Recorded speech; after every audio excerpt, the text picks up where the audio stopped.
Everybody, CW here, Card Wolf, because I'm always on the hunt for great cards. Tonight, a special late night edition of Dorking with Dice. Unintentionally, I was not planning on doing late night. I was planning on doing a regular daytime version of the show with double dorking, and as you can see, it is just the usual single box with the pink D20, and it is late in the day, so that tells you how my day went.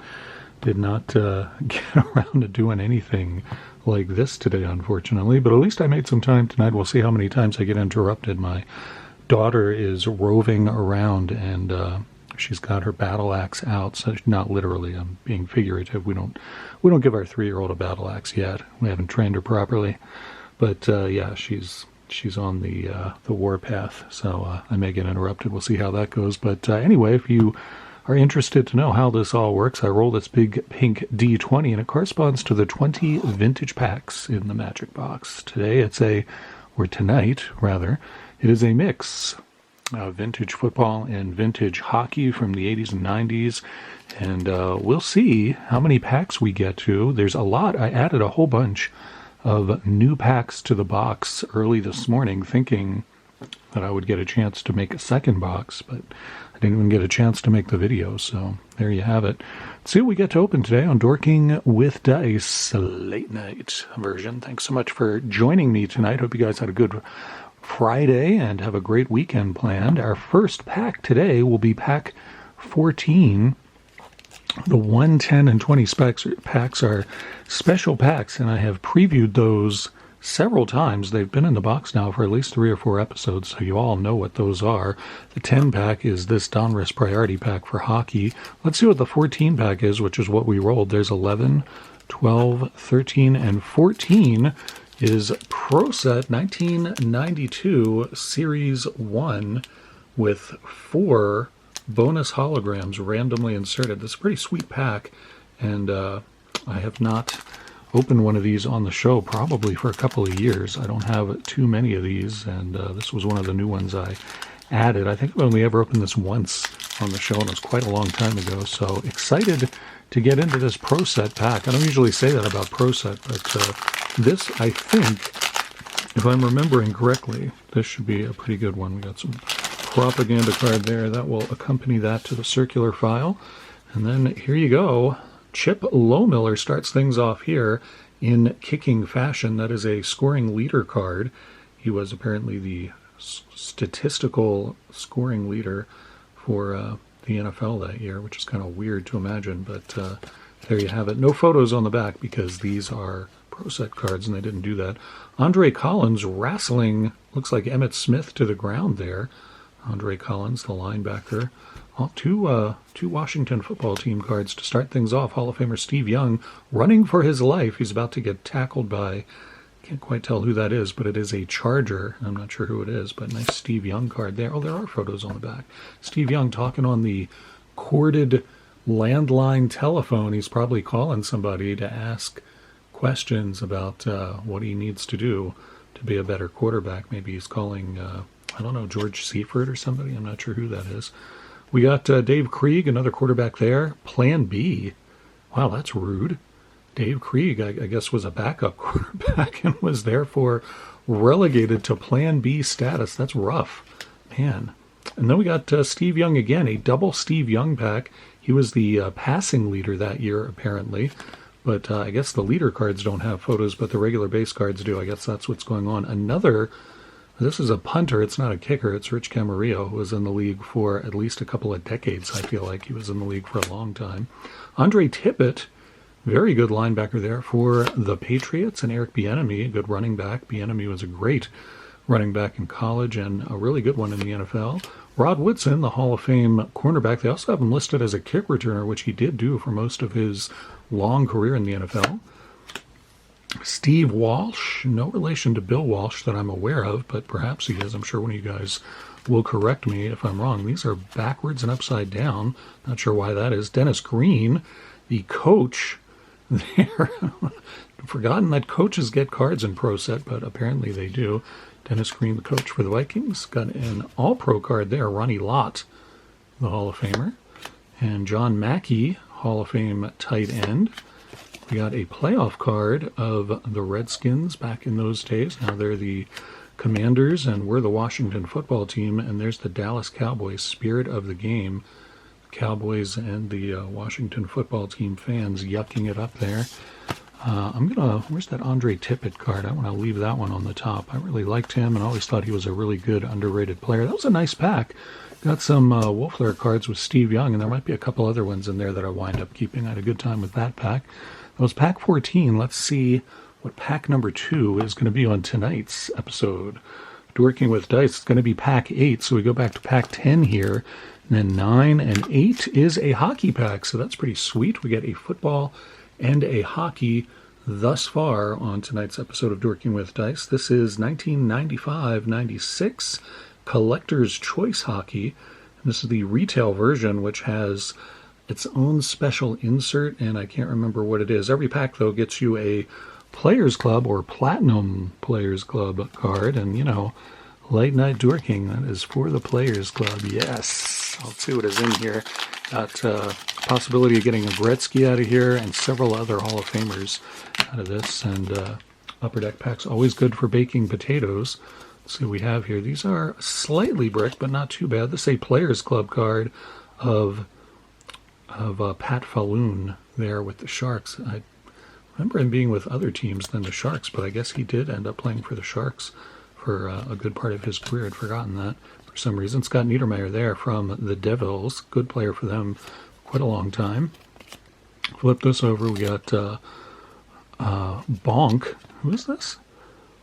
Radek Bonk? I do not remember this guy. Played for Ottawa.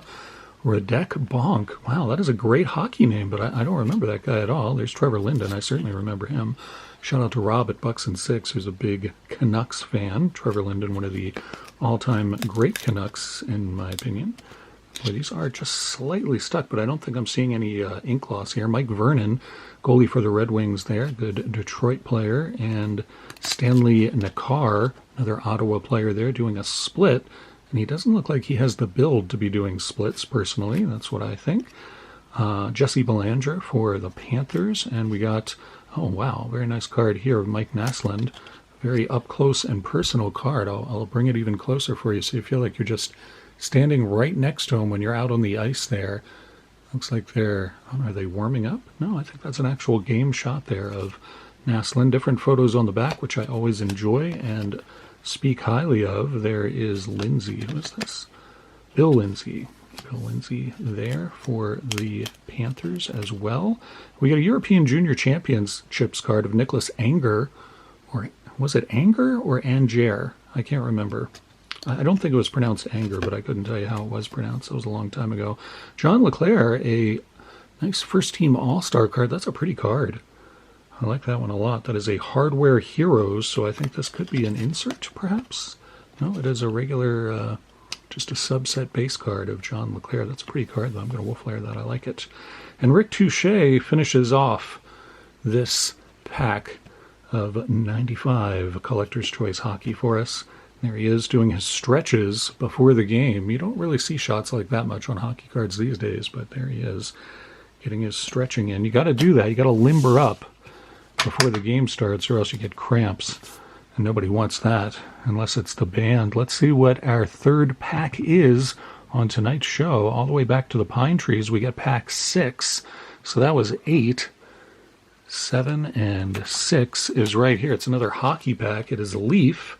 93, 94. The first year that I think they did Leaf cards, and this was the U.S. edition. They also did a Canadian edition, as you can see, at Osco Drugs. At some point, this sold for $1.79. You can find Gold Leaf All-Star and Rookie inserts in here. It's a pretty enjoyable pack and somewhat pretty cards. They have the same design as the baseball cards from that era, and that one's a little bit bricked. Just the first couple of cards. No, not too bad, actually. That one's all right. These are very glossy, as you can see there by the camera. Very glossy cards, but very nice cards. Nice full bleed images, and they do have a different photo on the back. There's Doug Bodger from Buffalo, and there you see a beautiful shot of Bodger raising his stick in Buffalo with a Buffalo skyline behind him.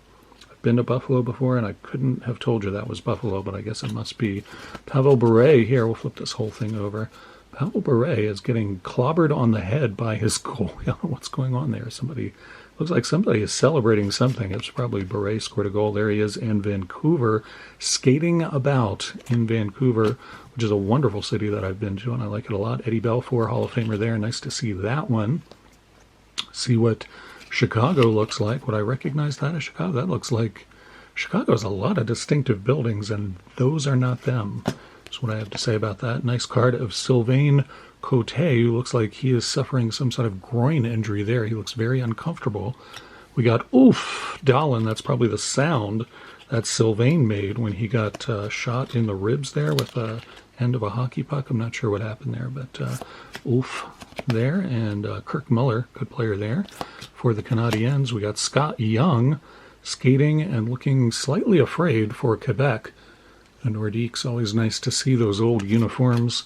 We got a checklist card here because we don't get enough of those. There's Eddie Belfour again. Is that the second one of him? Can't remember now. Yeah, that's the second Belfour. All right, we got a double Steve Young pack and a double Belfour pack.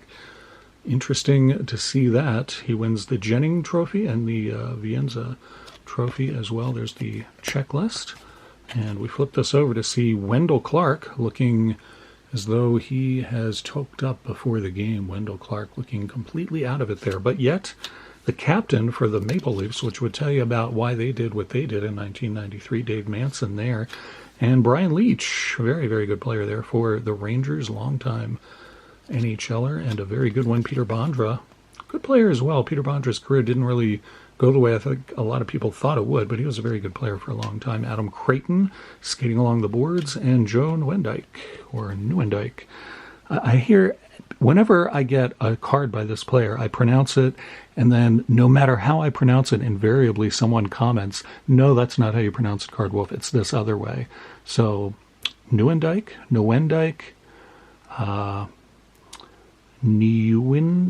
I don't know, but hopefully I pronounced it the right way, some there. I'm not quite sure which one it is, but I'm going to leave the checklist card on top, which is somewhat uncharacteristic, but I get to put it sideways, so that's kind of cool. We've got 14, 8, and 6. Let's see what our fourth pack is. Maybe we'll tie up the score and get a football pack here on tonight's late night version of Dorking with Dice. Hope you guys are enjoying your Friday evening. Thank you so much for tuning in. If you're enjoying the channel, please give it a thumbs up. We got 14 again, so I know we're not going to find anything in the 14 spot.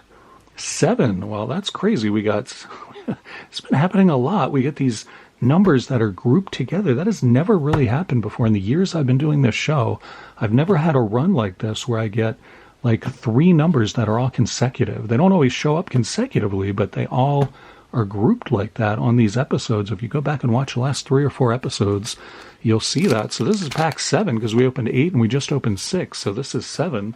So it is football. That does tie it up, which is pretty cool. It's Pinnacle 1991 football. Beautiful cards. We've opened this pack probably like a month or so ago, and I remember them being beautiful cards. There are 12 cards per pack. Lots of Hall of Famers in here. And overall, pretty high-quality cards. Pinnacle was like a step up from Score. Score owned the brand, but these were like the higher-end Score in 1991. We start off with, is that LT? I think that is Lawrence Taylor, and he's got a very old-looking, what is that, the Bible? Yeah, he's got a very old-looking Bible. I think that's LT. It is not. It is Reggie White. Well, yeah, Reggie White, I think, became an ordained minister, so he would have a fixation on the Bible. Carnell Lake there, very good safety for the Steelers, and Dan McGuire, who was a rookie back then and wore some sort of strange Blade Runner face shield there. I'm not quite sure. Maybe he thought he was playing in the future. I don't know what was going on with Dan McGuire. He didn't last in the league for very long. Scott Davis and Andre Tippett again. Andre Tippett twice tonight. I think it's because I put him on the top. It was like a sign. You got to get another Andre Tippett card. So here it is. Does not want to come into focus. There we are. Andre Tippett. And you can see there's another picture of him. I don't know why they blacked out everything behind him. That seems like a weird choice, but there he is. Andre Tippett. Leslie O'Neill, who is a man named Leslie, which you don't see as much anymore. I feel like that kind of went out of fashion after a while. Just don't see that so much. David Alexander, a good center for the Eagles for several years. Robert Del Pino, who was a running back and kick returner, and Dan Straczynski, who I feel like did not last in the league very long. I remember seeing him play, but Eric Ball, good running back. Eric Ball did last in the league for a while. Gerald Williams, a pretty good offensive lineman, and Dermonte Dawson. This was a very heavy Steelers pack. I think Dermonte Dawson is in the Hall of Fame. We go to a Tippett on top again. We get double Tippett packs there. The only other Tippett that I know of is Will Tippett from the TV series Alias, which was played by that guy who became a gigantic movie star, Bradley Cooper. He played Will Tippett on Alias and was not very good. I have no idea how people become movie stars, why certain people do and why certain people don't. It is perplexing to me. I guess if I could figure it out, I would go star in movies or something. Can you imagine that? That would be weird. I don't think that would work out well for anybody. Here we got 2 football, 2 hockey. It's late night Dorking with dice, so we got to do a tiebreaker here. Let's see what we get on our 5th and final roll. That was Andre Tippett grabbed that one and didn't let us see what it actually is. It is 16, which is kind of what it wanted to be on the first roll. So there we go. We rolled 14, so I'm going to count backwards to make sure we get the right pack. There's 20, 19, 18, 17, and 16 is another football pack. So football wins tonight. 3 packs to 2. It is Collector's Edge, which is a silly name, in my opinion, for a product, but, they came up with all kinds of stuff back in the 90s. It's a 1992 product. It says first edition. I don't know if they did other editions of this, but it was a pretty high-end thing. They only did 100,000 cards of each card. Imagine if they did that today. They do like 1 million cards of each base set card for regular tops and regular Panini stuff. It's like hundreds and hundreds of thousands of cards. Here they only did 100,000 per player, which is still a lot, but it was the 90s, and you did have a lot of cards being printed. And tough plastic stock, so it won't tear afraid. These are like playing cards. And you get, I think, 6 cards in the pack, if I'm remembering correctly. And, wow, I've never noticed that on the back. It says clings to smooth surfaces. What? I don't think the pack does. I think they're maybe talking about the cards. I didn't think these cards were stickers. That is weird. All right, I must investigate now, because I do not remember them clinging to smooth surfaces. Maybe I will learn something new on the program tonight. We got a propaganda card there that can go away. We start off with Jim Harbaugh, who is a coach now, and a very good one at that. That's pretty sweet to see that. That was back in his quarterbacking days.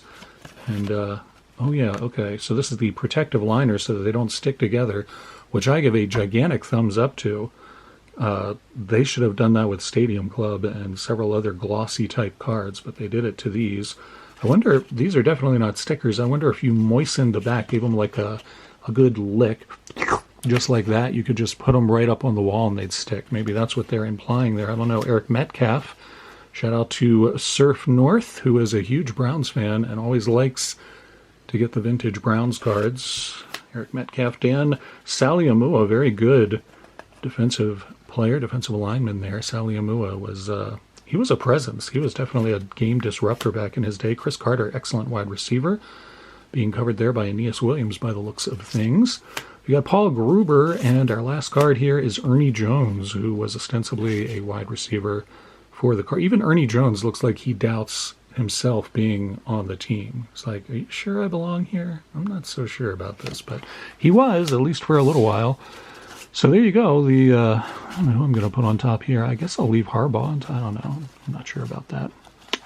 Chris Carter. Chris Carter goes on top of that one. He was a really good wide receiver, and I'm hoping the Vikings do well on Sunday night. Huge Sunday night game. Perhaps the biggest final game of the season in NFL history, some people are saying. It's for all the marbles in the NFC. If the Vikings win, they are the top seed. If the Lions win, they are the top seed. That is Sunday night, and it should be, I think it'll be a really good game. The Vikings have surprised a lot of people. I remember at the beginning of the season, people were saying, be lucky if the Vikings even win like 3 games, and they have been amazing. And the Lions, everybody thought that they would do as well as they're doing, so no surprise there, but 2 really great teams. I'm looking forward to that game tomorrow. 2 games on as well. The Ravens play, and all of the AFC North teams play each other tomorrow, so don't miss that. That's going to be good times. As long as the Ravens win, it'll be really good times. In the Wolf Lair tonight, we got LeClaire All-Star card, which I just like for, I don't know why, but I think it's a cool-looking card, and 2 Steve Young cards. There's some other stuff I'm going to pull out of there as well that look good to me. I just knew I wanted those. Thank you so much for tuning in. I really appreciate it. I hope that you have some great weekend plans. I'll see you back here on Monday for Mail Day. And I've got a package sitting right here that I'm going to get into, and I can't wait to see what's in there. It's from one of you awesome subscribers. You guys are the best, and I appreciate each and every one of you so much. And next week, I'm also planning to do a collection break giveaway, as long as I don't catch the cold that everybody else in my family and extended family has. If I can keep my voice, we will do a collection break giveaway next week. If not, we'll do it the next week. Either way, it's going to happen. It's just I'm hoping not to get sick and to be able to do that. So we'll do that next week, and cross your fingers that I stay healthy so we can do that. Hope you guys have a great weekend. I'll see you very soon, and as always, happy collecting.